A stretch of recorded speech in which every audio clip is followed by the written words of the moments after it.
নির্বাচনের দিন ঘোষণার পর থেকেই বনগাঁ উত্তর বিধানসভা কেন্দ্রে প্রচারের পারদ চড়ছে হু হু করে। মঙ্গলবার সেই উত্তাপ কয়েক গুণ বাড়িয়ে দিলেন তৃণমূল প্রার্থী বিশ্বজিৎ দাস এবং বনগাঁ সাংগঠনিক জেলা আইএনটিটিইউসির সভাপতি তথা নিউ মার্কেট ব্যবসায়ী সমিতির সম্পাদক নারায়ণ ঘোষ। বনগাঁ নিউ মার্কেট থেকে শুরু করে রেল বাজার এবং সুতি বস্ত্র পাইকারি হাটের অলিগলিতে চলল মেগা জনসংযোগ।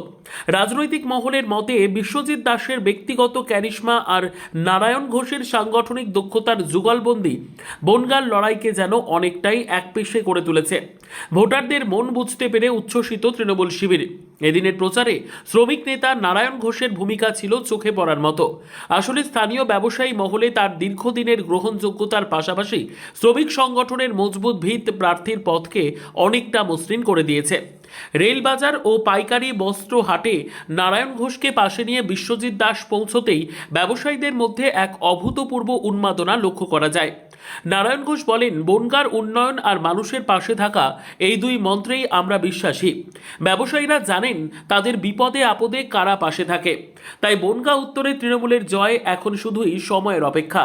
এদিন পৌরপ্রধান দিলীপ মজুমদার ও অন্যান্য নেতৃত্বদের উপস্থিতিতে এই জনসংযোগ মিছিলে মানুষের স্বতঃস্ফূর্ত অংশগ্রহণ বুঝিয়ে দিল সাংগঠনিকভাবে বিজেপি এখানে অনেকটাই কোণঠাসা।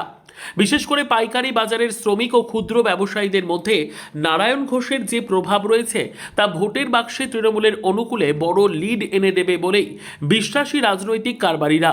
তৃণমূল প্রার্থী বিশ্বজিৎ দাস জেতার ব্যাপারে 100% আত্মবিশ্বাসী হয়ে বললেন, মানুষ তৃণমূলকে জেতাতে মুখিয়ে রয়েছে। মানুষ মুখিয়ে রয়েছে যে মমতা ব্যানার্জিকে বনগাঁর সিট আবার উপহার দেবে বলে, এবং মানুষের মধ্যে স্বতঃস্ফূর্ততা প্রমাণ করে যে বিগত 5 বছর এখানে যে বিধায়ক ছিলেন সব দিক থেকে সে তার ব্যর্থতা প্রমাণ করছে। কোনো উন্নয়ন করতে পারিনি। আমি এখানে 10 বছর এমএলএ ছিলাম, সেই সময় যা উন্নয়ন মানুষের পাশে থেকেছি, জনসংযোগ করেছি, মানুষের কোনো বিপদ আপদে আমি সবসময় তাদের পাশে সুখে থেকে থাকি। এই বিধায়ক যারা বিজেপি রয়েছে তারা কোনো উন্নয়ন করেনি। অতএব বিজেপিকে ভোট দেওয়া মানে ভোটটা নষ্ট করা, এটা 5 বছর ধরে অনুভব করেছেন। বিজেপি যে ব্যর্থতা, 5 বছরে কিছু করেনি। এখানে এমএলএ 7 বছর এখানের এমপি, তার এমপি ফান্ডেরও বছরে 5 কোটি টাকা করে পান। এই 35 কোটি বনগাঁর ভাগে পড়ে 5 কোটি। এমএলএ এখানে 3.5 কোটি 8.5 কোটি টাকার 1 লক্ষ টাকার কাজ দেখাতে পারবেন না বনগাঁর মাটিতে। অতএব মানুষ বুঝেছে যে 10 বছর যে উন্নয়ন মমতা বন্দ্যোপাধ্যায় এখানে এমএলএ হিসাবে সেই কাজ এনে দিতে পেরেছি, ওরা সম্পূর্ণভাবে ব্যর্থ। বনগাঁকে পিছিয়ে দিয়েছে 10 বছর। সেটাকে নিশ্চিত আগামী দিনে এই মানুষের আশীর্বাদ নিয়ে সেই কাজটাকে আরো ত্বরান্বিত করতে হবে। যেখান থেকে আমি শেষ করেছিলাম সেই জায়গাটা। প্রচার শেষে নারায়ণ ঘোষের দাবি, এবারের লড়াইয়ে বিরোধীরা স্রেফ খড়কুটোর মতো উড়ে যাবে।